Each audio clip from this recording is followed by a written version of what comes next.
ತವಡು ತಿಂದರೂ ಮುರುಕು ಘನ. ಗಾದೆ ವಿಸ್ತರಣೆ. ಈ ಗಾದೆ ಮಾತಿನ ಅರ್ಥ ಮತ್ತು ವಿಸ್ತರಣೆ ಹೀಗಿದೆ. ಅರ್ಥ: ಈ ಗಾದೆಯು ಒಬ್ಬ ವ್ಯಕ್ತಿಯು ಕಳಪೆ ಅಥವಾ ಸಣ್ಣ ವಿಷಯಗಳನ್ನು ತವಡು, ಹೊಟ್ಟು, ಕಳಪೆ ಆಹಾರ ಅನುಭವಿಸಿದರೂ ಅವನಿಗೆ ಆ ವಿಷಯಗಳಲ್ಲಿಯೂ ಒಂದು ಬಗೆಯ ಅಹಂಕಾರ, ಗತ್ತು ಅಥವಾ ಮುರುಕುತನ, ಒಂದು ರೀತಿಯ ಕೊಂಕು, ಸೊಕ್ಕು ಅಥವಾ ಜಂಬ ಇರುವುದು ಅಥವಾ ತನ್ನ ಗುಣವನ್ನು ಉಳಿಸಿಕೊಂಡಿರುವುದು. ಇಲ್ಲಿ ಘನ ಎಂಬುದು ಆ ಸೊಕ್ಕು ಅಥವಾ ಮುರುಕುತನಕ್ಕೆ ಒಂದು ವಿಶೇಷಣದಂತೆ ಬಳಕೆಯಾಗಿದೆ. ಇದರ ಭಾವಾರ್ಥ: ಒಬ್ಬ ವ್ಯಕ್ತಿಯು ಎಂತಹ ಕೆಳಮಟ್ಟದ ಸ್ಥಿತಿಯಲ್ಲಿದ್ದರೂ ಅಥವಾ ಸಣ್ಣ ಪ್ರಮಾಣದ ವಸ್ತುವನ್ನು ಹೊಂದಿದ್ದರೂ ತನ್ನ ಮೂಲ ಸ್ವಭಾವವನ್ನು ಅಥವಾ ತನ್ನಲ್ಲಿರುವ ಒಂದು ಬಗೆಯ ದರ್ಪವನ್ನು ಬಿಟ್ಟುಕೊಡುವುದಿಲ್ಲ. ವಿಸ್ತರಣೆ. ಗಾದೆ ಮಾತಿನ ಸಂಪೂರ್ಣ ವಿಸ್ತರಣೆಯನ್ನು ಈ ಕೆಳಗಿನಂತೆ ಅರ್ಥೈಸಬಹುದು. 1. ತವಡು.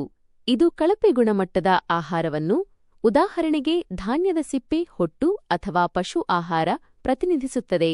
ಅಂದರೆ ಒಬ್ಬ ವ್ಯಕ್ತಿಯು ಬಡತನದಿಂದ, ಅನಿವಾರ್ಯತೆಯಿಂದ ಅಥವಾ ಸಾಮಾನ್ಯ ಸ್ಥಿತಿಯಲ್ಲಿ ಕನಿಷ್ಠವಾದ ಅಥವಾ ಕಳಪೆ ವಿಷಯಗಳನ್ನು ಮಾತ್ರ ಅನುಭವಿಸಲು ಸಾಧ್ಯವಾದರು. 2.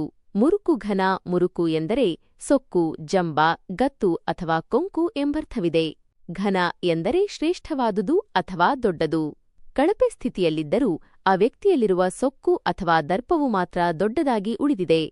ಸಾರಾಂಶ: ಯಾವುದೇ ವ್ಯಕ್ತಿಯ ಬಾಹ್ಯಸ್ಥಿತಿ, ಸಂಪತ್ತು ಅಥವಾ ಅನುಭವಗಳು ಬದಲಾದರೂ ಅವನ ಮೂಲ ಸ್ವಭಾವ, ನಡತೆ ಮತ್ತು ಮನೋಧರ್ಮ ಸುಲಭವಾಗಿ ಬದಲಾಗುವುದಿಲ್ಲ.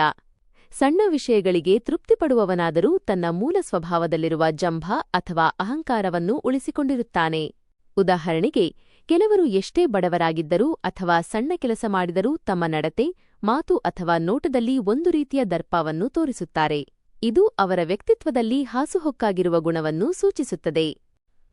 ಈ ಗಾದೆಗೆ ಸಮನಾದ ಮತ್ತೊಂದು ಕನ್ನಡ ಗಾದೆ: ದೇವರಾದರೂ ಮುಕ್ಕಣ್ಣ, ಭಕ್ತರಾದರೂ ಮುರುಕಣ್ಣು. ಗಾದೆಗಳ